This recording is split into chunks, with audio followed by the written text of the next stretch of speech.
Hi viewers, ഞാൻ ഇന്ന് പറയുന്നത് നമ്മുടെ കപ്പ അല്ലെങ്കിൽ നമ്മുടെ നാടൻ ഭാഷയിൽ പൊള്ളി എന്ന് പറയുന്ന ഒരു വിഭവത്തെ കുറിച്ചാണ്. പൂള എന്നും പറയുന്നുണ്ട്. പക്ഷേ എല്ലാവരും പറയും കൊള്ളിനെ കുറിച്ച് എന്താണ് കഥ, എന്താണ് സ്റ്റോറി എന്ന്. പക്ഷേ പൊള്ളിക്കും കപ്പക്കും ഒരു കഥയുണ്ട്. ആയില്യം തിരുനാൾ മഹാരാജാവ് അദ്ദേഹം ബ്രസീലിൽ നിന്ന് കൊണ്ടുവന്ന ഒരു സാധനമാണ് പൊള്ളി എന്നാണ് ചരിത്രം രേഖപ്പെടുത്തിയിരിക്കുന്നത്, കപ്പിയോഗ. അപ്പം ഇതിനെക്കുറിച്ച് ഇത് ഹെൽത്തിയാണ്, ഒരുപാട് ആരോഗ്യത്തിന് ഗുണമില്ല സംഭവമാണ്. പക്ഷേ ഇന്നത്തെ പുതുതലമുറക്ക് ഇതൊന്നും അറിയില്ല, ഇതൊന്നും ആവശ്യമില്ല.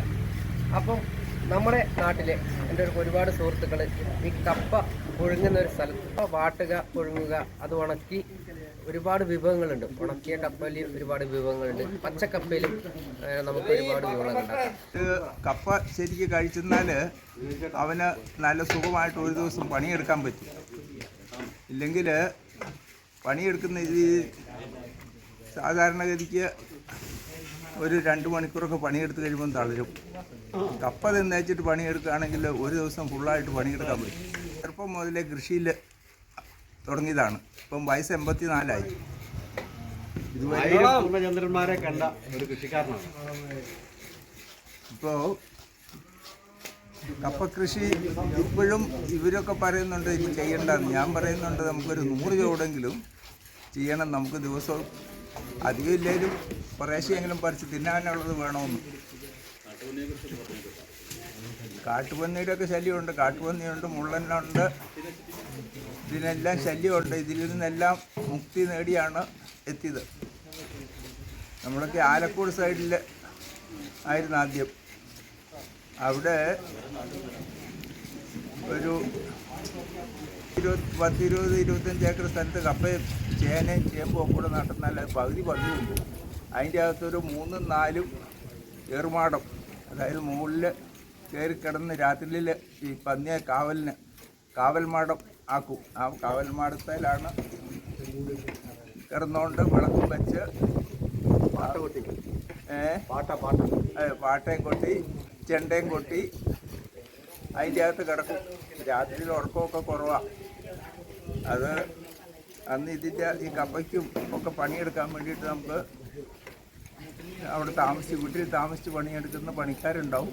അവരെയും കൂട്ടി നമ്മൾ അവിടെ പോയി കിടക്കും. ഇപ്പം എനിക്ക് ചോദിക്കാനുള്ളത്, പലരും പറയുന്നത് ഈ ചെറുപ്പക്കാർക്കൊക്കെ ഈ ഷുഗർ വരുന്നത് കപ്പ തിന്നാലെന്ന്. പക്ഷേ താങ്കൾ 80 വയസ്സ് കഴിഞ്ഞാൽ ഈ കപ്പ ഇഷ്ടം പോലെ തിന്ന്, അത് എന്തുകൊണ്ടാണ് ഷുഗർ വരാതെ അങ്ങനെ? ഞാൻ നല്ലപോലെ അധ്വാനിക്കുമായിരുന്നു. എനിക്ക് ഷുഗറില്ല, പ്രഷറില്ല, കൊളസ്ട്രോളില്ല. ധൈര്യമായിട്ട് നമ്മൾ ഏത് പണിയെടുക്കും. കർഷകനുള്ള ഏറ്റവും നല്ല അവാർഡ് കിട്ടിയത് എനിക്ക് അറിഞ്ഞിരുന്നു. അപ്പോൾ അതെങ്ങനെയാണ്, എന്തിനാണ് കിട്ടിയത്, ഏത് എങ്ങനെയാണ്? നല്ല കൃഷിക്കാരനുള്ള ഒരു അവാർഡ് ഇവിടെ പഞ്ചായത്തിൽ നിന്ന് കിട്ടി. ഈ കാസർഗോഡ് ജില്ലയിലെ ഏറ്റവും നല്ല റബ്ബർ കർഷകനാണെന്നുള്ളതിൻ്റെ ഒരു അവാർഡ് കിട്ടി. ഞാനിപ്പോൾ ഇവിടെ തന്നെ പരപ്പയിൽ റബ്ബർ വെച്ചിട്ടുണ്ട്. ഞാനൊരു പരീക്ഷണം നടത്തി. എല്ലാവരും ഓരോ തൈ ഒരു റബ്ബർ കുഴി വെക്കും. ഇതൊക്കെ ഈ റബ്ബർ വെക്കുമ്പോൾ ഒരു തൈ ഇച്ചിരി മോശമായിരുന്നാൽ അതിൻ്റെ അടുത്ത് തന്നെ ഒരു തൈ വെക്കുമായിരുന്നു. അപ്പോൾ എന്താ കുഴപ്പമെന്ന് വെച്ചാൽ അതിൻ്റെ ഇൻസൈഡ് ടാപ്പ് ചെയ്യാൻ പറ്റുകയില്ല. അതുകൊണ്ട് നമ്മളതിന് 1 മീറ്റർ അകലം, 2 തൈക്ക് തങ്ങളിൽ 1 മീറ്റർ അകലത്തിൽ ഒരു കുഴിയിൽ നീളത്തിൽ കുഴിയെടുക്കും. എടുത്തിട്ട് അതിൽ 2 തൈ വെച്ചു. ബോർഡുകാർ വന്നപ്പോൾ എന്നോട് പറഞ്ഞു, ചേട്ടാ ഇതിന് സബ്സിഡി തരാൻ പറ്റുകയില്ല. ഞാൻ പറഞ്ഞു വേണ്ട, നിങ്ങളത് ഒഴിവാക്കിയിട്ട് ബാക്കിയുള്ളത് അളന്നിട്ട് സബ്സിഡി തന്നാൽ മതി എന്ന് പറഞ്ഞു. അങ്ങനെ പറ്റുകയില്ല. ഞാൻ കൊടുത്ത പ്ലാൻ അനുസരിച്ച് ഇത് മൊത്തം സ്ഥലത്തിൻ്റെ ആണല്ലോ പ്ലാൻ കൊടുത്തത്. അങ്ങനെ പറ്റുകയില്ല, സബ്സിഡി തരാൻ പറ്റുകയെന്ന് പറഞ്ഞു. ഞാൻ പറഞ്ഞു സബ്സിഡിക്കല്ല ഞാൻ പണിയെടുക്കുന്നത്. ഞാൻ ഏത് മൃഗത്തിനും, ജീവനുള്ള ഏത് മൃഗത്തിനും മത്സരബുദ്ധിയുണ്ട്. അത് തെളിയിക്കാൻ വേണ്ടിയിട്ടാണെന്ന് പറഞ്ഞു. അതിനാണ് ഞാൻ 2 തൈ അടുത്തടുത്ത് വെക്കുന്നത്. അതിങ്ങനെ മത്സരിച്ച് 2 ഒരുപോലെ വളരും. അതിൻ്റെ തെളിവാണ് ഞാൻ ഈ നട്ടിരിക്കുന്നതെന്ന് പറഞ്ഞു. അവരന്ന് എനിക്ക് സബ്സിഡി തരികയെന്ന് പറഞ്ഞു പോയി. അന്ന് അവർ പോയി ഡെവലപ്മെൻറ്റ് ഓഫീസറോട് പറഞ്ഞു, ഇങ്ങനെ ഒരു ചേട്ടനും പറഞ്ഞു, ഞാനിതൊരു പരീക്ഷണം നടത്തുക, അതുകൊണ്ട് എനിക്ക് സബ്സിഡി വേണ്ട. അന്നേരം പറഞ്ഞു എനിക്കതൊന്ന് കാണണമെന്ന് പറഞ്ഞു ഡെവലപ്മെൻറ്റ് ഓഫീസർ. ഓഫീസിൽ ഇത് കാണാൻ വന്നപ്പോൾ നമ്മുടെ വീടിൻ്റെ മുറ്റത്ത് ഞാൻ ഈ കാട്ടി ചെടിയാൽ തക്കാളി വഴുതന ഇത് രണ്ടും കൂടി ഒടിച്ച് രണ്ടും ഒരു ചെടിയെ തന്നെ കായ്ച്ച് നിൽക്കുന്നു. അപ്പോൾ ഇതെന്നാ ചേട്ടാന്ന് ചോദിച്ചു. ഞാൻ പറഞ്ഞു ഇതും പരീക്ഷണമാണ്. അങ്ങനെയാണെങ്കിൽ നിങ്ങളുടെ തൈ കാണട്ടെന്ന് പറഞ്ഞ് തൈ പോയി നോക്കി. അന്ന് ചില കാലവർഷം കൂടുതലുള്ള അവസരമായിരുന്നു. എല്ലാ തോട്ടങ്ങളിലും പോയിട്ട് എല്ലാ മരങ്ങളുടെ റബ്ബറിലെ ചപ്പെല്ലാം പോയിട്ടുണ്ട്. എൻ്റെ റബ്ബർ തൈയിൽ ഒരു ചപ്പ് പോലും പോയിട്ടുണ്ട്. അതെന്താണെന്ന് ചോദിച്ചു. ഞാൻ പറഞ്ഞു ഇതും പരീക്ഷണമാണ്. ഞാൻ 15 ദിവസം കൂടുമ്പോൾ സ്പ്രേ ചെയ്യും. അതാണ് എൻ്റെ കാരണം. അങ്ങനെ ചെയ്താൽ റബ്ബറിൻ്റെ ഇല പോവുകയില്ല. പിന്നെ വേനക്ക് അച്ചിൽ കയറി തിന്നാതിരിക്കാൻ വേണ്ടി, ചെതിലൊക്കെ കയറാതിരിക്കാൻ വേണ്ടി ഞാൻ തടിയൽ ബോർഡോ പേസ്റ്റ് പറ്റും. ഇങ്ങനെ ഈ പേസ്റ്റ് പറ്റുന്നത് കൊണ്ട് അച്ചിൽ കയറുകയില്ല. അതും ഞങ്ങൾക്കൊരു അറിവാണെന്ന് പറഞ്ഞു. അന്നേരം എന്നിട്ട് എന്നോട് പറഞ്ഞു ഒരു കാര്യം ചെയ്യാം, ഞങ്ങൾ ഇവിടെ കാഞ്ഞങ്ങാട് വെച്ച് ഒരു കേരളത്തിലെ മൊത്തം റബ്ബർ കർഷകരുടെ മെയിൻ കർഷകരുടെ ഒരു സമ്മേളനം നടത്തുന്നുണ്ട്.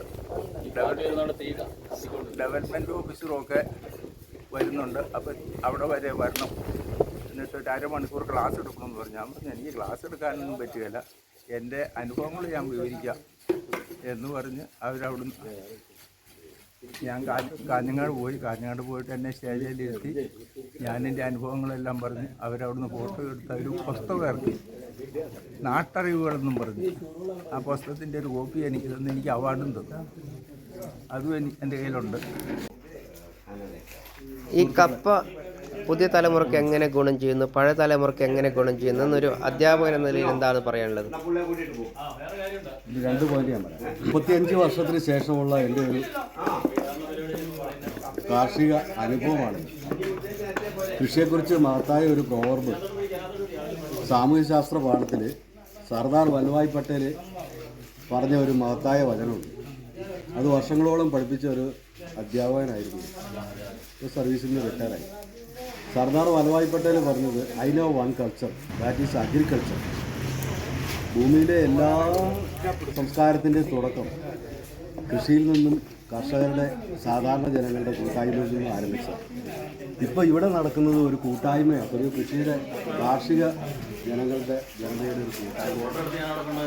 പരസ്പരം ഭക്ഷണമൊക്കെ ഉണ്ടാക്കി ഒന്നിച്ച് ഭക്ഷണമൊക്കെ കഴിച്ച് എല്ലാവരും കൂടെ ചേർന്ന് പഴയകാല അനുഭവങ്ങൾ ഓർമ്മകളൊക്കെ പങ്കിട്ട് 35 വർഷങ്ങൾക്ക് മുമ്പൊക്കെ കേരളത്തിലെ മലബാറിലെ അല്ലെങ്കിൽ നമുക്ക് അനുഭവമുള്ള കൃഷി മേഖലയെക്കുറിച്ചൊക്കെ എല്ലാവർക്കും ഷെയർ ചെയ്ത് കൊടുത്ത് അങ്ങനെ ഒരു കൂട്ടായ്മ.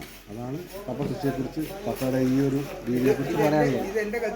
കപ്പ വെള്ളത്തിൽ നല്ല ചൂടുവെള്ളത്തിൽ കുറച്ചു നേരം തിളപ്പിച്ചതിന് ശേഷം ഒരു നിശ്ചിത അളവിൽ വേവിച്ച് അതിൻ്റെ വെള്ളം കളഞ്ഞിട്ട് ഏകദേശം ഒരു 5 ദിവസം നല്ല സൂര്യപ്രകാശം കൊള്ളിച്ചിട്ട് ദീർഘകാലം വെച്ച് ഉപയോഗിക്കാൻ പറ്റും. അങ്ങനെ വെച്ച് ഉപയോഗിക്കുമ്പോൾ കപ്പയുടെ ആദ്യ ഘട്ടത്തിലുള്ള അതിൻ്റെ ആ ടോക്സിൻസ്, ചില വിഷാംശങ്ങളൊക്കെ ഉണ്ട്, അതെല്ലാം കളഞ്ഞിട്ട് നല്ല ശുദ്ധമായ കപ്പ കിട്ടും. അപ്പോൾ അത് മനുഷ്യന് നല്ല ഭക്ഷണമായിട്ട് കഴിക്കാൻ പറ്റുന്ന സാധനമാണ്. പിന്നെ ഒരു കാലത്ത് അരിക്ക് ക്ഷാമം ഉണ്ടായിരുന്ന യുദ്ധകാലത്തും നെല്ലൊന്നും ഇല്ലാത്ത കാലത്തൊക്കെ മനുഷ്യൻ്റെ ആഹാരത്തിൽ പ്രധാനപ്പെട്ട 2 വിഭവങ്ങളായിരുന്നു കപ്പയും ചക്കയും. അതൊക്കെ ഇനിയും കഴിക്കണം, എല്ലാവരും കഴിക്കണം, രോഗങ്ങളൊക്കെ കുറയും എന്നാണ് എല്ലാവരും പറയാനുള്ളത്. പക്ഷേ കപ്പ ശരിക്കും പറഞ്ഞാൽ മനുഷ്യൻ ഡെയിലി കഴിക്കണം, അതാണ് എൻ്റെ അഭിപ്രായം. ഇപ്പോൾ എനിക്ക് 56 വയസ്സായി. എൻ്റെ ഫാദർ സ്റ്റിൽ 84. ഇതുവരെ ഷുഗറില്ല, കൊളസ്ട്രോളില്ല, പ്രശ്നമില്ല, ഒന്നുമില്ല. എനിക്ക് നിലവിലേക്ക് ഇതൊന്നും റിപ്പോർട്ട് ചെയ്തപ്പെട്ടില്ല. കപ്പ തിന്നാൽ ഷുഗറാണ്, അല്ലെ ദാഹിക്കും, പരവേശം എടുക്കും, അതൊക്കെ ചുമ്മാ ജനം പറയുന്നതാണ് എൻ്റെ ഒരു അഭിപ്രായം. അതുകൊണ്ട് കപ്പ മനുഷ്യന് അത്യന്താപേക്ഷിതമായൊരു സാധനമാണ്. അതുപോലെ തന്നെ ചക്ക 6 മാസം മനുഷ്യ ശരീരത്തിന് വേണ്ട എല്ലാ പോഷകങ്ങളും ചക്കയ്ക്കകത്തും കിട്ടും, കപ്പയ്ക്കകത്തും കിട്ടും എന്നുള്ളതാണ് എൻ്റെ ഒരു വിശ്വാസം. ഇന്നത്തെ ജനതയ്ക്ക് ഫാസ്റ്റ് ഫുഡ് മതി, അതിൻ്റെ പുറകെ ഓടിക്കൊണ്ടിരിക്കുക. അതുകൊണ്ട് ആരോഗ്യമില്ലെന്നുള്ളതാണ് എൻ്റെ ഒരു അഭിപ്രായം. എന്നിട്ട് നമ്മൾ ഭയങ്കര ആരോഗ്യമാണെന്നല്ല, പക്ഷെ അതിൻ്റെതായ ഒത്തിരി ഡ്രോബാക്സ് ഇന്നത്തെ കുട്ടികൾക്കുണ്ട്, ഇന്നത്തെ ജനതയ്ക്കുണ്ട്.